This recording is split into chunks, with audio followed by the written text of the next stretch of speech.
Hello there. Good morning, good afternoon, good evening, wherever you are. I'm Ryan in Singapore. Welcome to our mindfulness practice.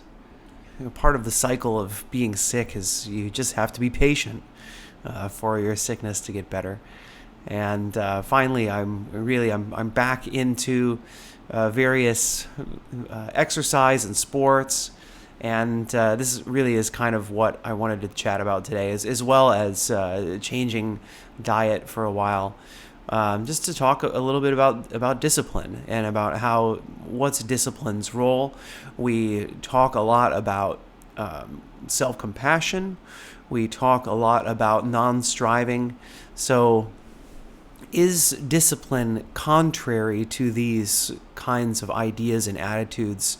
And what role does discipline have in our mindfulness practice and in our daily lives in general? And I think that's really the key that I wanted to talk about today, was to make sure to understand that discipline and non-striving are two very different things. That discipline and non-striving do coexist with each other. So non-striving is this idea of like goal orientation. So having a mindset that is goal oriented and focusing on achieving a certain result. And I think that this is what can be counterproductive to our mindfulness practice. Am I working towards a particular mindful state, right? And just to apply it directly to mindfulness practice, is there something that I'm really trying to specifically get? Am I trying to be more chilled out, be more relaxed, be less stressed? Am I trying to find some kind of state of bliss? Am I looking for, what is it that I'm looking out for out of my practice? And in that moment, is that coming? Or is it not? And that's really what the practice is about, is that curious investigation instead of trying to get somewhere, trying to achieve something out of practice. So is it possible to be the passive observer, right? Mindfulness is paying attention on purpose in the present moment, non-judgmentally, right? Non-judgmentally. So seeing if we can observe our state without being attached to what it is that's going on in that state. And so non-striving has that role in it, just seeing if we can be with it as it is in that moment. And so the role of discipline is having some kind of structure and plan that to work towards, right? It's the difference between goals and intentions. And I know it's a subtle one, and I think sometimes in the meditation community we kind of toss around that word intention, and maybe use it a bit too loosely. But I think it's really important in this talk about discipline and non-striving to understand that there is this difference. So what I hope to get out of my practice isn't the same as forcing my way into that direction, right? So what I hope to get out of my practice is something that helps to motivate me to keep practicing and to be disciplined, so that I can say to myself, I'm going to meditate every day at whatever. Let's say, right? It's for the purposes of us.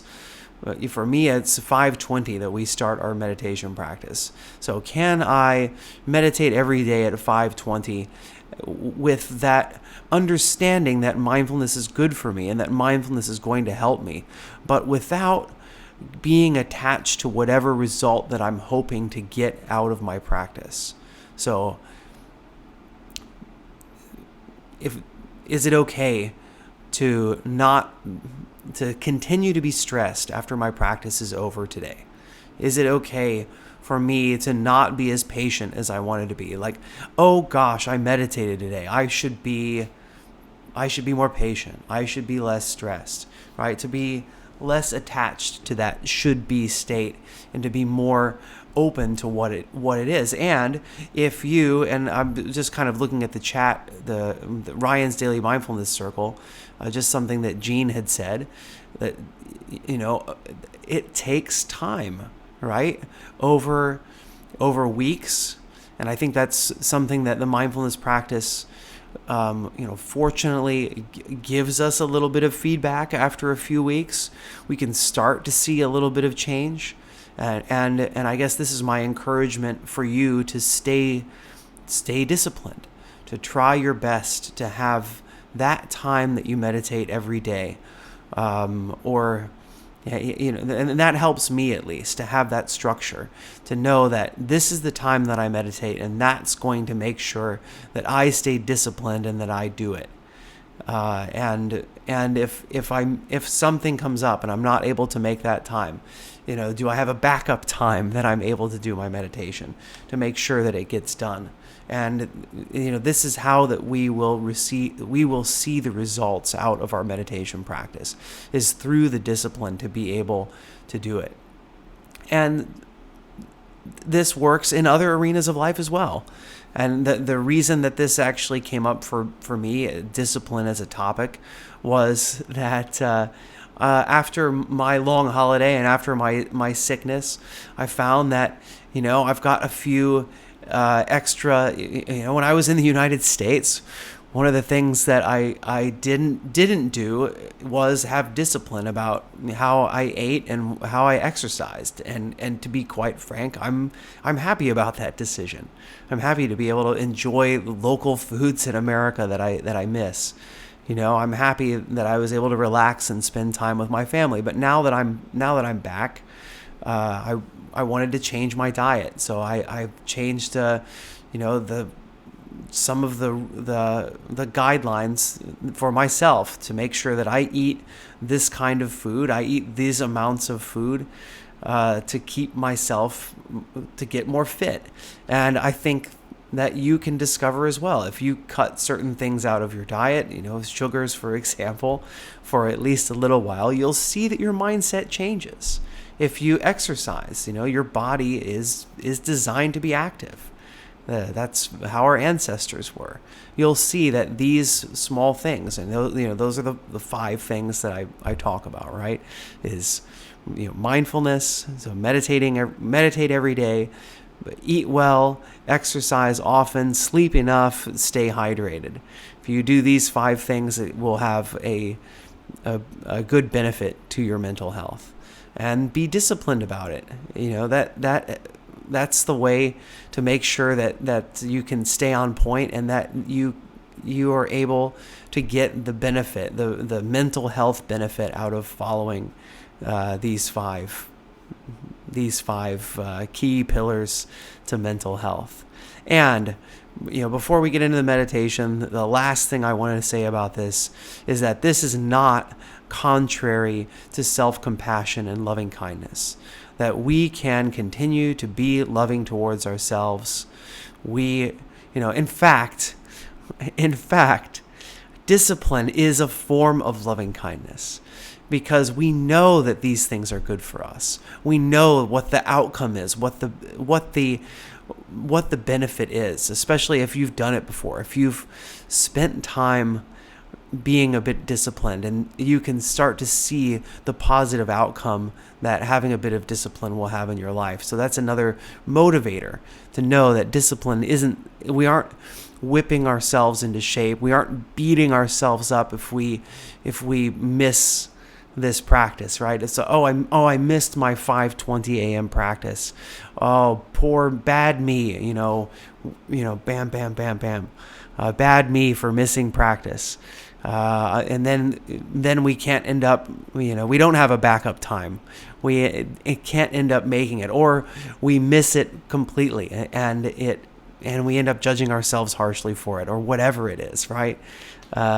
This is kind of the counterproductive way by flogging ourselves. So this is how self-compassion and discipline work together.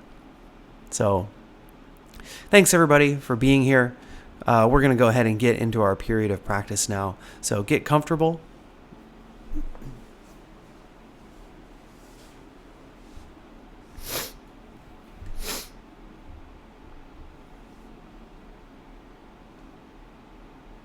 And I'll look. I'm tempted to read the chat now, but I'm not. I'll read it after we're done.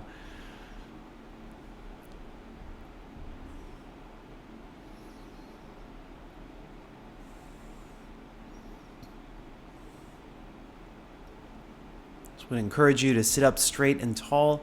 If you have the physical ability, bring your back away from your backrest,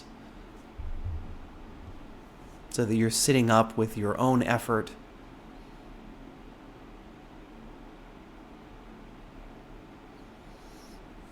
And this will help in alertness. So again, the key for a good meditation posture is something that allows you to be completely alert, fully awake, yet fully relaxed.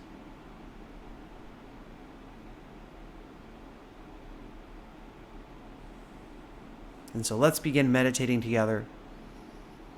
We can do that by bringing our attention to some physical sensation in the body and concentrating our attention on that normal, ordinary physical sensation.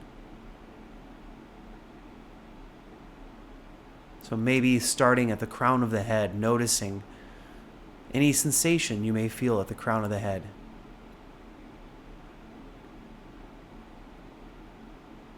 The back of the head, the scalp,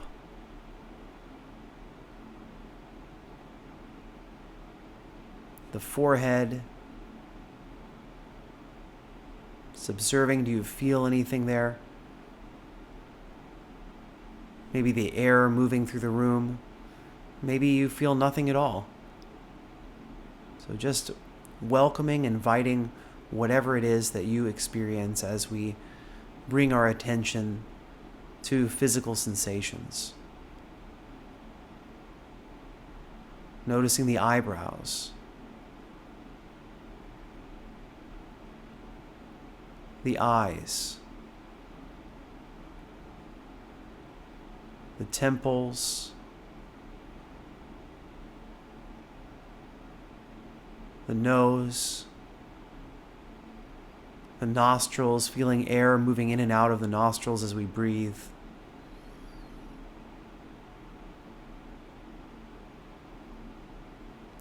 The cheeks,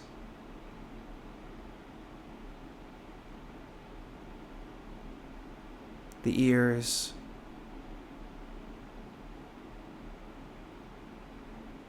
the mouth, the lips, the teeth, the gums, the tongue.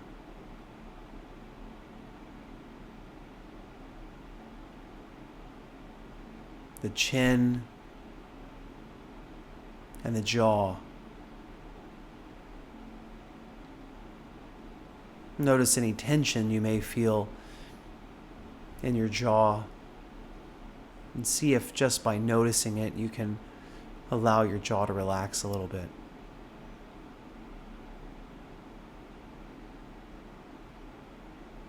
Your neck, your throat, your shoulders. Another place that you may find tension as you explore.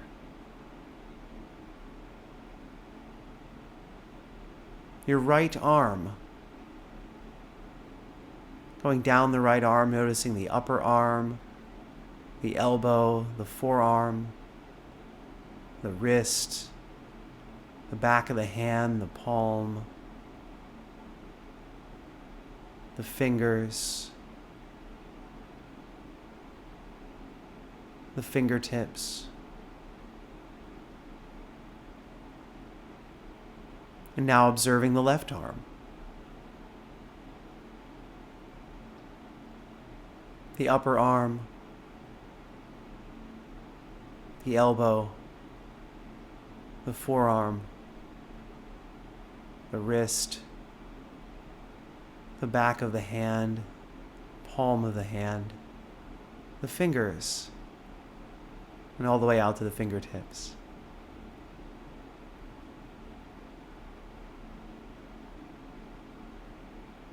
And now bring attention to the back.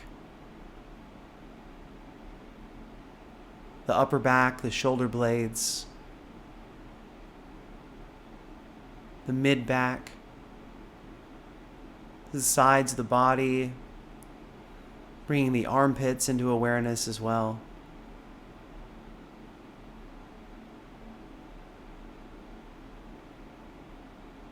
And now scanning down into the lower back.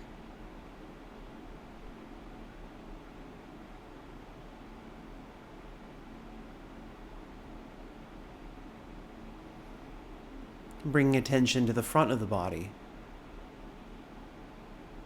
Noticing the chest.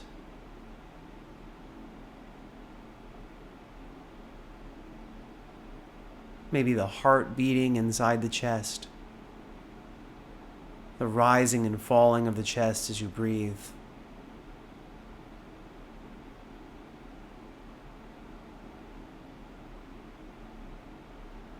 And bring attention to the abdomen. Feeling the abdomen expanding and contracting with each breath.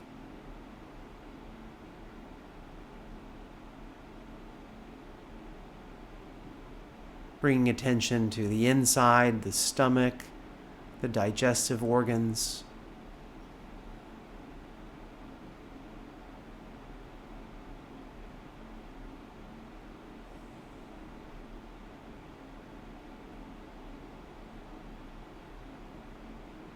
Just taking a moment to ride the waves of the breath as we feel the abdomen expanding and contracting with each breath.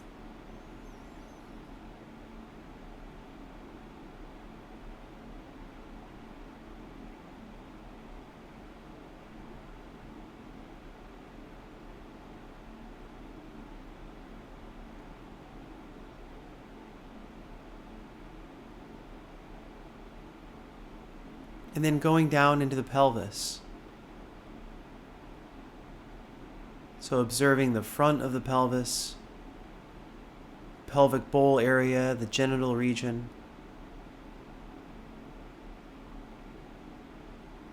Down towards the perineum and the anal region. To the tailbone. To the right and left buttocks,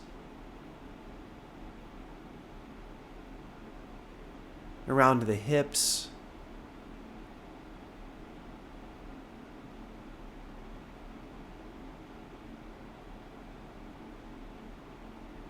and then examining the right thigh.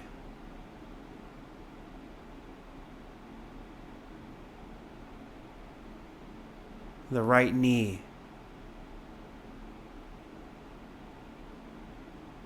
The right lower leg, shin and calf muscle.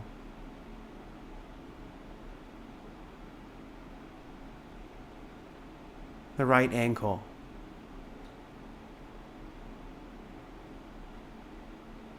The right heel. The top of the right foot. The sole of the right foot. The toes of the right foot. Simply being aware of whatever's here, even if you can't feel anything, just doing your best to bring attention to these parts of the body as we go through them.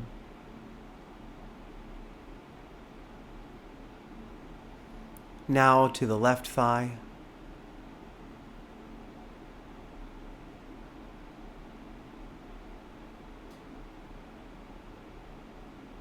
The left knee,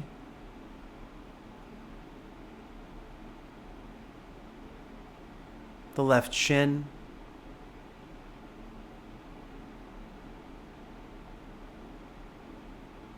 the left calf muscle,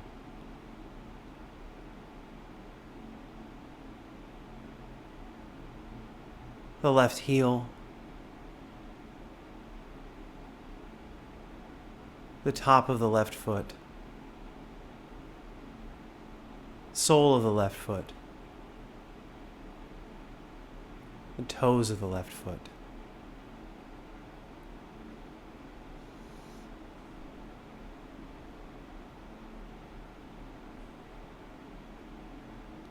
And now, is it possible to bring attention to your body as a whole? So from the toes, see if you can sweep your attention back up the body.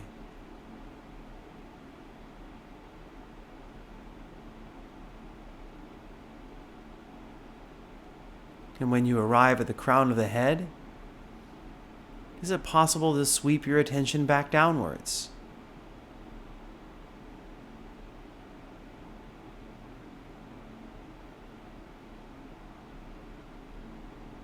So what's that like? Is it possible?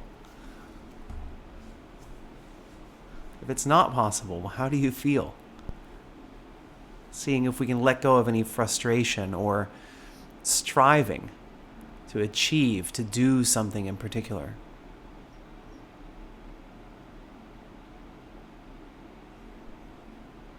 So now simply being aware of whatever sensation is most prominent in the body. Maybe that's, well, who knows what that might be. Could be a small pain somewhere. Could be the sensation of breathing. Could be itching or tingling somewhere.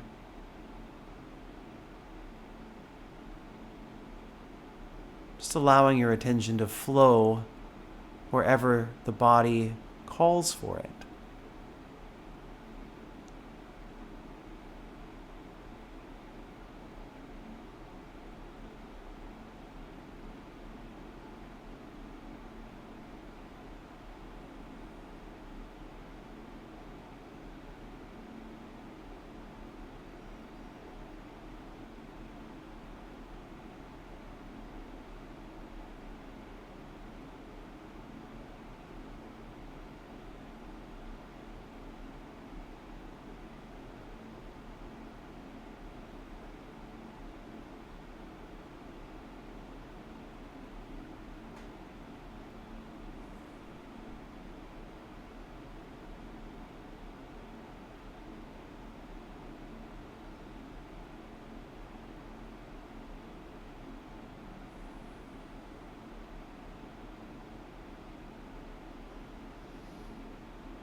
And now I'd like to invite you to bring your attention to your breathing.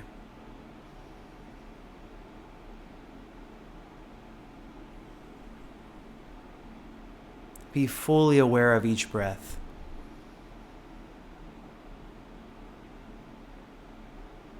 Fully aware of the inhale. Fully aware of the exhale.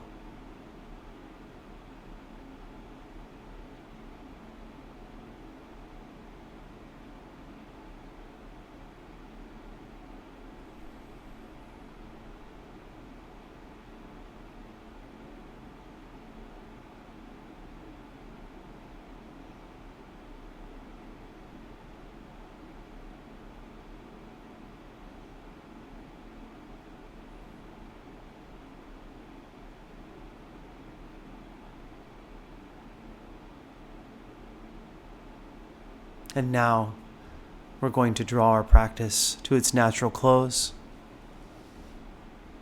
So I'll ring the bell 3 times, and after the sound of the bell subsides, feel free to open your eyes, to move your body around in any way you like.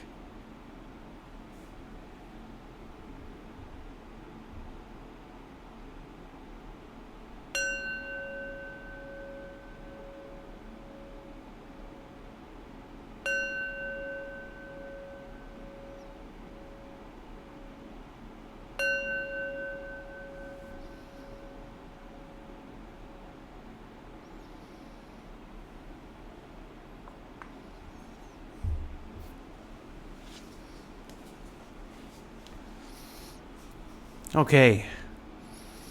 Congratulations, everybody, making it through practice today. Wish you all the best. Hope you were able to follow along. And, how did it go today? Did you find that you were able to stay focused? Did you find your mind wandering away? What was it like? And if you did, what kind of thoughts accompanied mind wandering? And I guess let me also say, congratulations on showing up. That really is one of the most important pieces of our practice, is just showing up, making it, having the discipline to be here and to try to practice. And it's great to have one thing that can support your practice, of course, is by having a group to meditate together with. That's can be very helpful to have that, right? It's like my gym buddy. And speaking of the gym, that's what next time is going to be about. We sometimes think about mindfulness as a gym for the mind, right? And I've talked about that several times. Is that what mindfulness is? So what's the difference? And that's kind of what I wanted to highlight, is I've used that term a lot, and I go, well, there's a bit of error. Mindfulness isn't exactly the gym for the mind, so we'll chat about that. And just Siffy said before we started the meditation, I started a 5-day challenge that includes eating better, meditation, and resting, and it feels so much lighter. And I included other friends in the challenge. I can't wait for the results.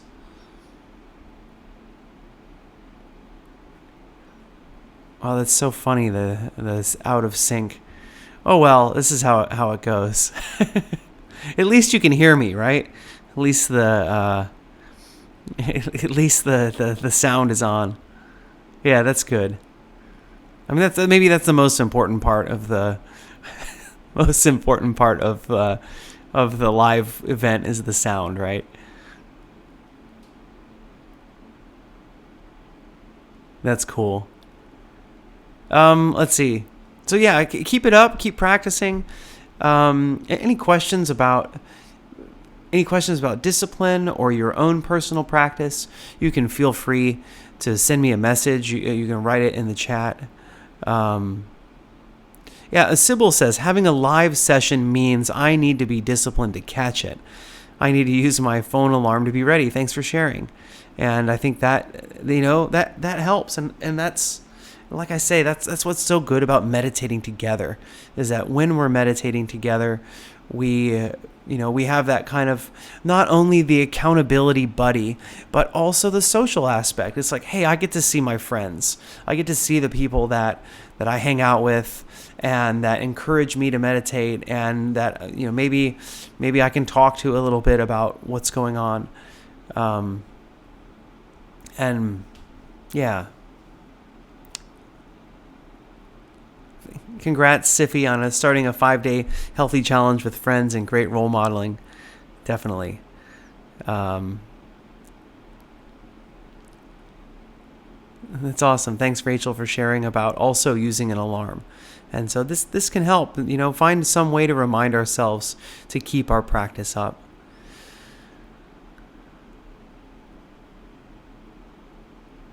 Our little gym group also does that, says Jean.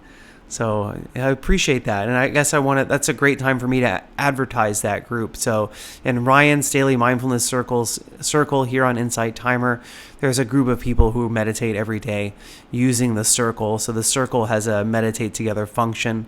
And so this group of people tends to pretty much meditates every day at around this time. So you can always feel free to join in that. And to also use that as a time to socialize and encourage each other. Okay, let's see. Speaking of discipline, I'm still, I'm swimming. I've got a swim meet coming up. So today's the last day you're going to see my facial hair. I'll shave it all off today.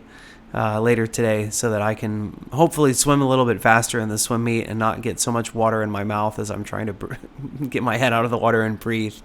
So that'll be like a little different. Keep it up and keep up your practice. And I'll see you again on Thursday. So. Yeah, and I'll be ready to grow my mustache again in November. So it's what is it? It's July. So I've got a little ways to go. I know it's always nice to have a change things up a bit, look and feel different. whatever helps. Take care, everybody. Let's end practice the way we do, with some kindness to ourselves and those around us. So follow along with me if you like. May I be happy and peaceful. May everyone watching, listening right now, wherever you are, I wish you all happiness and peace. May all life on earth, human and otherwise, may everything, everywhere be happy and peaceful. Thanks so much, everybody. I'll be back in 47 and a half hours, so hope to see you then. Take care. Bye-bye.